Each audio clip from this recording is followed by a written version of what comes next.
Kellogg. Thank you.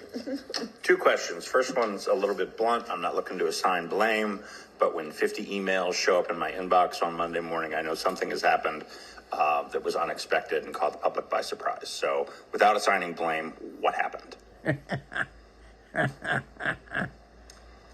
We were also caught by surprise. We have, as Jesse had mentioned, regular touch points at all levels, including with the community. So there's been extensive outreach, extensive meetings with CAC and our partners. And we all also rely on our partner groups to communicate that information up through their organizations. So some of this, I believe, was spurred by an article by Portland, which I think,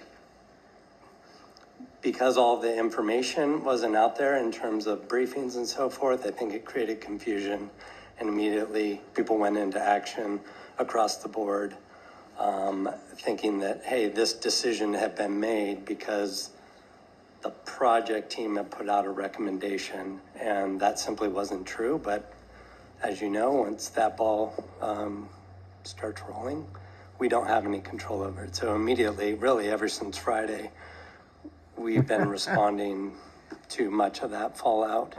And we have a CAC meeting tonight to also kind of set things back on track as far as process that we've clearly communicated, but we'll reiterate that. And we are switching paths. I mean, I think we put out a recommendation to say this is how we think we could approach bat lanes in the context of the project, where we have a clear schedule, we have a budget, we have a federal funder, and we need to be ready. But clearly there wants to be, I think it's more valuable to have a bigger conversation where policy and budget can weigh in and maybe even be the decision maker on the extent of the bat lanes that we choose to move forward with. And that will likely require support outside of the project, financially, in terms of policy, politics, et cetera. So that's where it starts to go beyond what we have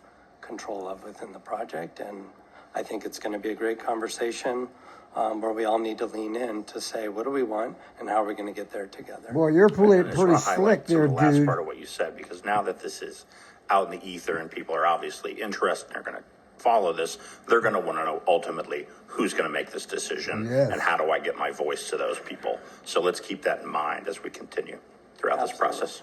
Yeah. Thank you.